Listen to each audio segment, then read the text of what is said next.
So లైఫ్లో sentiment అనేది ఉండాలా వద్దా? సెంటిమెంట్ అంటే ఏంటో ముందు మాట్లాడదాం. ఇల్లాజికల్ బిలీఫ్ని సెంటిమెంట్ అంటారు. తెలుగులో చెప్తాను, తర్కము లేని నమ్మకాన్ని సెంటిమెంట్ అనొచ్చు. తర్కం లేని నమ్మకం అంటే ఏంటి?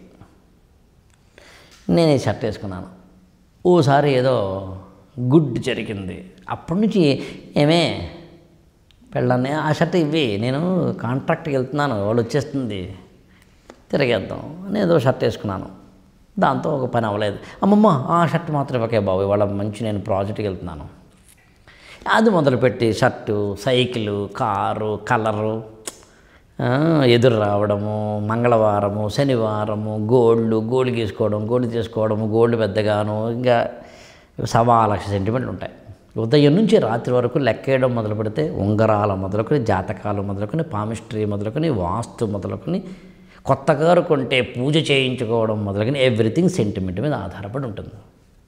If you are following it, నేనేమంటానంటే నీకు సెంటిమెంట్ ఉంది, ఆ సెంటిమెంట్ నీకు నమ్మకాన్ని ఇస్తోంది, బలాన్ని ఇస్తోంది, అంటే స్ట్రెంగ్త్ని ఇస్తుంది. గో హెడ్, ఎందుకు సెంటిమెంట్లు వద్దని చెప్పడం, ఆ సెంటిమెంట్ నిన్ను బలంగా చేస్తుంది కదా, దృఢంగా చేస్తుంది కదా, గో హెడ్ తిరగేద్దాం.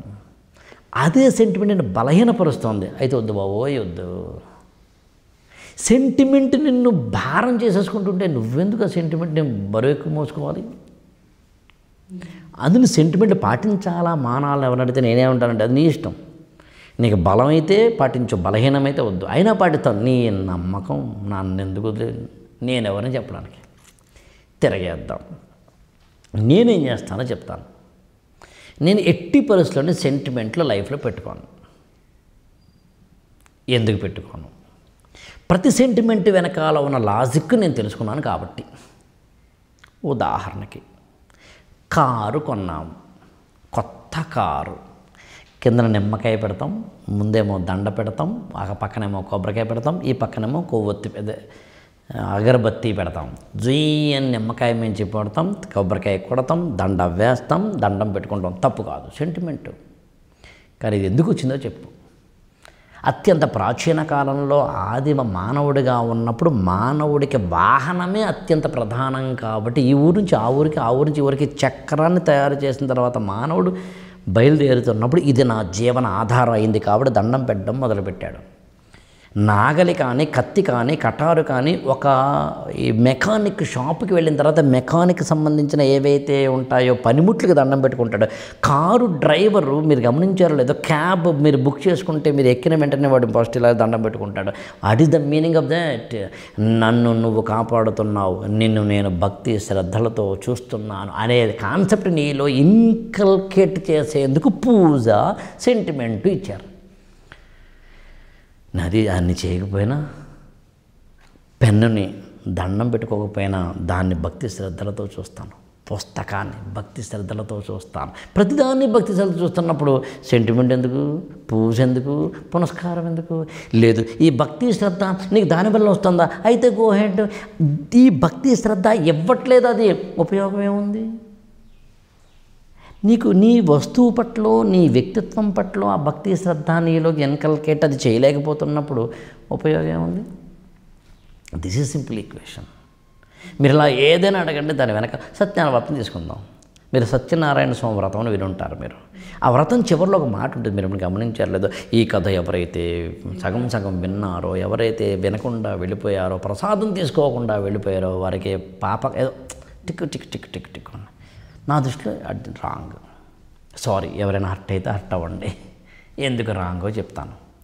ఇప్పుడు అరే ఈ పుస్తకం చదువు, ఈ పుస్తకం చదివితే కనుక మార్కులు వస్తాయి, ఇది వాడి ఉద్దేశం. నువ్వు ఎప్పుడైతే ఆ ప్రపంచాన్ని మర్చిపోయి ఆ మొత్తం సత్యనారాయణ స్వామి వ్రతం జరుగుతున్నంతసేపు నాకు మంచి జరుగుతుంది, మంచి జరుగుతుందట, పలానా వాడికి మంచి జరిగిందట, పలానా వాడికి మంచి జరిగిందట, అలా వేయకపోతే మంచి జరగలేదట, అలా మంచి జరుగుతుంది అనుకుని అలా ఎప్పుడైతే అందులో కూర్చున్నావో నీకు కూడా శక్తి వస్తుంది.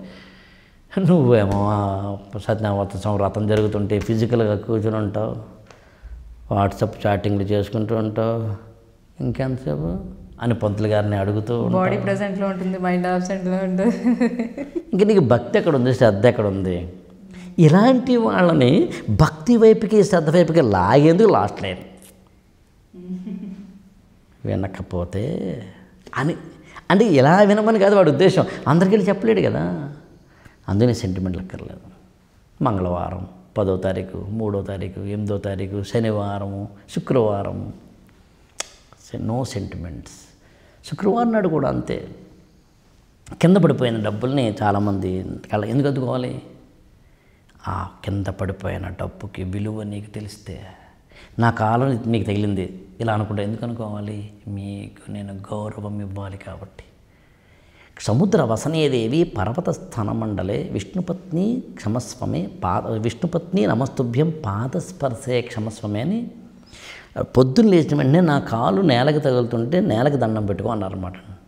ఇది కృతజ్ఞతకు సంబంధించింది, సెంటిమెంట్కి సంబంధించింది కాదు, మతానికి సంబంధించింది కాదు. ప్రొటెక్ట్ ద ఎర్త్ అని అర్థం అండి, ఎన్విరాన్మెంట్కి సంబంధించింది. గాలి దేవుడైనా వరుణ దేవుడైనా ఆ దైవత్వం అనే దాని వెనకాల ఏముంది అంటే ప్రొటెక్షన్ ఉందండి, కాంట్రిబ్యూషన్ ఉందండి, గ్రాటిట్యూడ్ ఉందండి. అందులో సెంటిమెంట్ ఏముంది, అందులో మతం ఏముంది?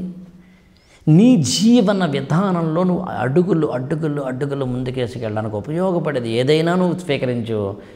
నిన్ను అడ్డం పడి కింద పడేసి నీ బలహీనతను ఇంకొకరు క్యాష్ చేసుకునే స్థాయిలో నిన్ను కింద పడేస్తుంటే మాత్రం దయచేసి సెంటిమెంట్లు వద్దు. This is my point.